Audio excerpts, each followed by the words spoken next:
Hello and welcome back to the One Bar and Lupagus Show. And on behalf of the One Bar and Lupagus Show, let me wish you all a very happy Thanksgiving. Yes, the day we all sit down, give thanks, and stuff our faces with turkey, stuffing, and maybe some potatoes, pie. Oh, yes, it's a beautiful day. And in honor of this American of all traditions, we will look at the biggest turkeys on the Minnesota Vikings, the 2020 Minnesota Vikings, the players who are just not living up to snuff, just kind of being big old turkeys out there when they're on the field. Um, yeah, so let's not hesitate. Let's get into it. We're gonna start no particular order except for the last guy. The last guy is gonna be that giant butterball, that 40-pound turkey with the huge flailing gizzard. So before I get into my list, let me get ready with my turkey hat. My stuffing's hanging out here. All right. Biggest turkeys on the 2020 Minnesota Vikings. Let's start with the special teams coordinator, Marwan Malouf. This area has been horrible. We've seen blocked punts. We've seen there's no return game. There's been blunders on. We've given up huge returns. This is just an area where there's always a mistake every time the Vikings punt, every time they kick off. We're all expecting something bad to happen, and it's because the coach has to be held accountable for this. You've seen Zimmer snapping at him, screaming at him on the sidelines. Things aren't really getting any better. Um, if he's back next year, it's going to be the biggest surprise since Darth Vader was revealed as Luke Skywalker's father. Um, he's gone. He's all but gone. He's been a huge turkey all year long, and his unit is just a bunch of damn turkeys. So Marwan Malouf, first turkey goes to you. This next one, I don't know if one bar would agree with me on this, but I've not been impressed by this guy all season long. Afidi Adenabo, he's coming off this big breakout season. He had 7 sacks last year, was going to be the starter opposite Daniel Hunter. Then, of course, the team went out and traded Ngakwe, and he's kind of griping about it on Twitter. Well, it turns out Daniel Hunter couldn't go, so Adenabo was inserted into the starting lineup anyway. And what has he done? He's got 24 tackles, 2.5 sacks. He's supposed to be the guy right now with Yannick traded. Um, he's got no sacks in the last 4 games. He just disappears. You forget he's even out there. You've seen DJ Wanham flash more than this guy. You've seen Jalen Holmes get back there a little bit. Fidi Denebo, he was just such a madman last year. He played with such fire. He was pumped. He was doing crazy things on the sidelines. You kind of start rooting for this guy. And this year, maybe he's just not meant to go 70% of the defensive snaps a game. Maybe he needs to be that rotational guy because as a starter, Fidi Denebo has been nothing but a turkey. It's also the same noise I use for a loon, so I don't know if my birds just need some work or what.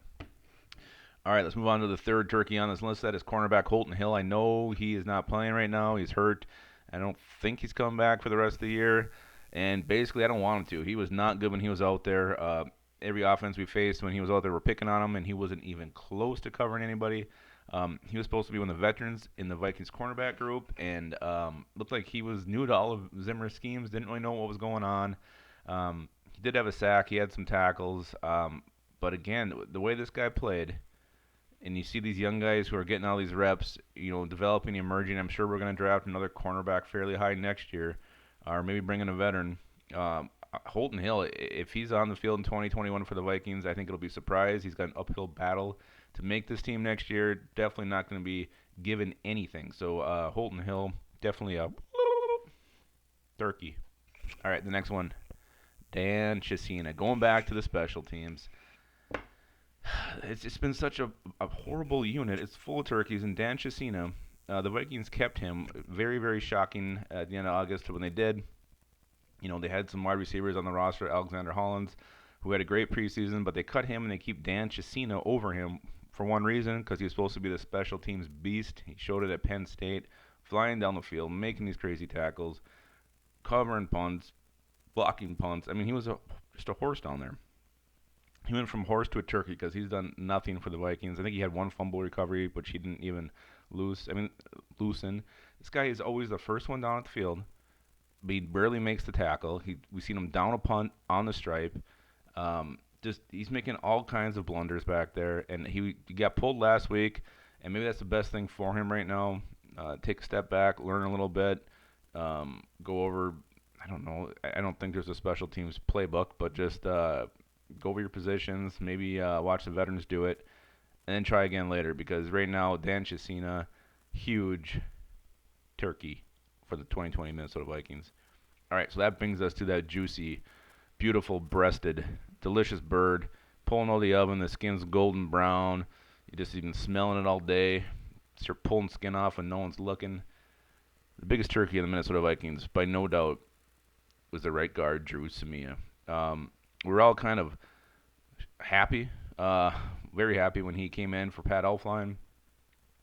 Took over that starting right guard job. We thought, there's no way this guy can be worse than Elflein. Elflein is horrible. No, no, it turns out Drew Samia is horrible, and I mean, getting overpowered, pushed back into the backfield, missing blocks, some really, really questionable form and technique. This guy was just, he just wasn't ready, and which is sad. Fourth round pick, you kind of almost expect him to be ready from the get go. Buried on the depth chart last year, couldn't climb it in the preseason, and this is why, because he's just not a very good football player. He got COVID. I think he got hurt too, so he hasn't been back. And I don't know. I don't know what Drew Samia's future is with this team if he has one. But man, just I mean, let's talk about the penalties too. I mean, there was when he was playing, racking up penalties like they're going out of style, just flag here, flag there, killing Vikings drives. And then there was when he did get COVID, there was a fear he was going to spread it to the rest of the team and shut him down even when he wasn't playing. Drew Samia, you are the biggest turkey on the 2020 Minnesota Vikings. It's not even close. Thank God Ezra Cleveland has taken that job over. Even Bush Jones played better. So Drew Samia, I don't think we're going to see you again this year, and I don't know if we'll see you again. Who knows? Who knows, Drew? So that's it. Those are your 5 biggest turkeys on the 2020 Minnesota Vikings in honor of this beautiful day, beautiful Thanksgiving Day. Enjoy your day, everybody. Enjoy football. Enjoy the family, whoever you can get together, wherever your state allows. And again, happy Thanksgiving on behalf of One Bar and Lupagus. And always, always keep your skull in your hole.